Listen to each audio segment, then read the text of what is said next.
Let's put some energy into Andrew Tate in this video from Never a Truer Word, where we look at the words that people choose to use and see if we can get to the truth of what's going on behind them and see if we can dig out if we're being deceived or if we're hearing honesty.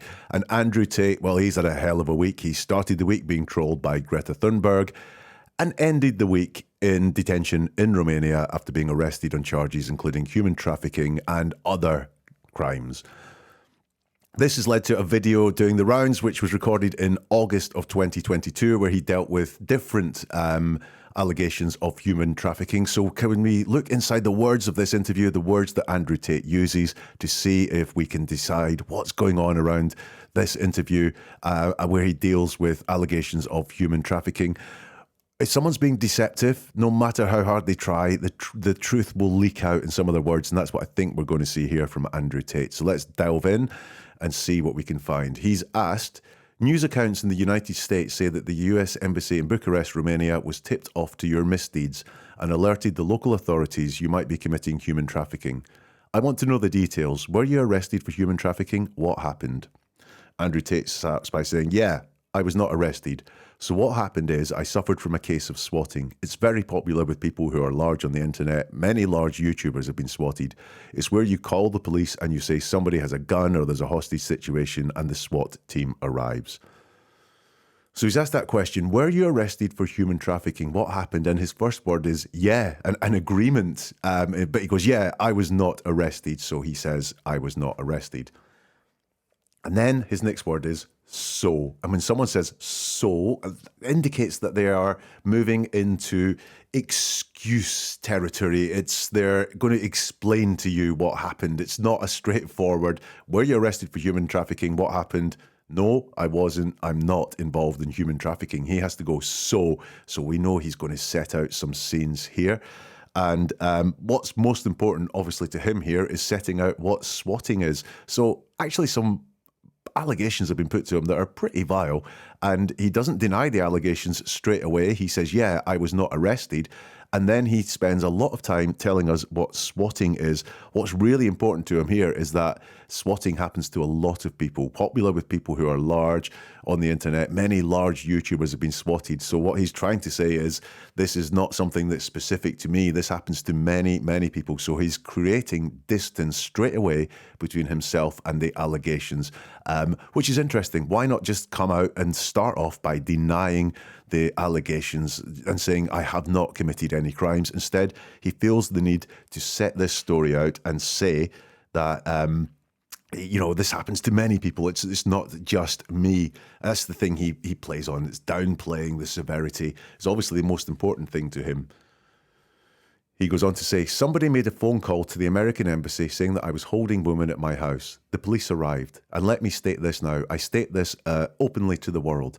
I have absolute respect for the police. I would hate to live in a country where, if you call the police saying women are being held against their will, that the police don't respond. That would be terrible. Of course they should come and look. Absolutely. So we're quite a way into this answer now, where he's been given these allegations against them and he still hasn't denied it. He's set the scene and now he's saying how great the police were. He's very low on details about the incident he's been asked for. He's very big on almost distracting us away from this. So bringing up what swatting is and telling us how much he respects the police. I know there's no anger to the person that's made these malicious allegations about him at all, or in his words, these are false allegations. But look, no anger shown there whatsoever.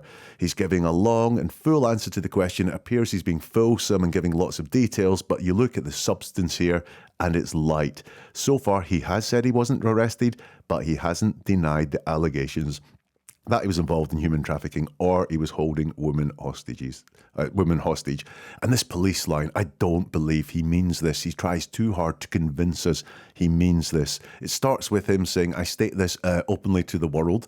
That's a version of someone saying, right, I'm going to be honest with you. Or to be honest, why do people feel the need to flag up that they're being honest? Usually it's because actually what follows is deception. And just look at the words he uses. He doesn't just have respect for the police, he has absolute respect for the police. He's using words to convince us that this is true. Why would you do that if it is true? Why do you need to convince us if something's true? And he says, of course they should come and look. Not just they should come and look, but of course they should come and look absolutely. Not just look, but look absolutely. So he's using words here to try and convince us about this respect for the police. I don't believe it. He carries on and says, they turned up, they investigated, they realised that nobody was in the house against their will. There was no crime committed. They say, okay, you're not a suspect, but you are a witness to this, along with me, my brother, the housekeeper, the gardener. Everybody was in the premises at the time was labelled a witness. So in his words now, and he's getting into a bit more of the detail about what happened, but interesting that when they turned up, it just wasn't plain and obvious that they were the victim of a hoax. They had to investigate, so there was something to investigate. And again, it wasn't plain and obvious. No one in the house was against their will. I mean, if the police came around to your house, would it be plain and obvious that no one was in that house against their will? Or would they have to investigate and then realise that no one was in the house against their will? That's very interesting. There was something to investigate, and they had to come to a realisation. It wasn't obvious. In his own words, it wasn't obvious. There was no crime committed, is what he says. There was no crime committed. He doesn't take personal ownership for this. He doesn't say, I didn't commit any crime. He just says, there was no crime committed. It's very passive. Again, distance between himself and denying these allegations. Now, he says he's a witness to this, but he doesn't say what he's a witness to, and he doesn't elaborate on that. Now, why would that be? Well, there's two reasons why he doesn't say what he is a witness to. One of them is he's just making this up. There is nothing that he is a witness to in this case. So he says this because there isn't actually any substance to the this. Or there is some substance and he doesn't want to mention it, so he's hiding it behind the word this rather than saying what it is, or he's creating some distance again between himself and what it is that he is witnessed. And then look at this list of people. Again, he's doing the same thing as he did by saying lots of people are victims of swatting. He's saying it wasn't just me that's involved in this, and he gives this list. Me. Now, he's already mentioned himself. He said, you are a witness. So that's Andrew, along with me, Andrew again, my brother, the housekeeper, the gardener. This almost feels like it's from a child's tale because the list of people is so innocuous and innocent sounding. Me, my brother, the housekeeper, the gardener. And then he says everybody was in the premises at the time was labelled a witness. So he doesn't just say those four people, me, my brother, the housekeeper, the gardener, we were all labelled a witness. He says everybody was in the premises at the time was labelled a witness. So there were more people in the house, in his words, than he has mentioned there. He's only mentioned potentially the most innocent sounding people there. The gardener, he paused, he went, before he said the gardener, as if he was trying to construct this innocent list. He goes on to say, we had to go to the police station for 45 minutes for pieces of paper. We filled them in and we were let go. I was swatted. Nobody was hurt. There's no human trafficking. There's no women who were tied up. There's none of these things. It's all just complete fallacy. Now, earlier on, he said I wasn't arrested, but this sure sounds like detention. We had to go to the police station. We were let go. That really does sound like detention. Maybe arrest is not what happened, but certainly, again, in Andrew's own words, this sounds like it was detention. We had to go to the police station. We were let go. He starts off by saying nobody was hurt. Now, that's quite interesting because there really weren't allegations of hurt in what we heard. But the first thing that he denies is that anybody was being hurt. He's introduced the concept there that it was possible that somebody was being hurt. And I think, again, this comes down to everybody that was in the house. I think there were women in the house who could have been victims of some of these things. He's saying they weren't, but he's starting off by saying nobody was hurt.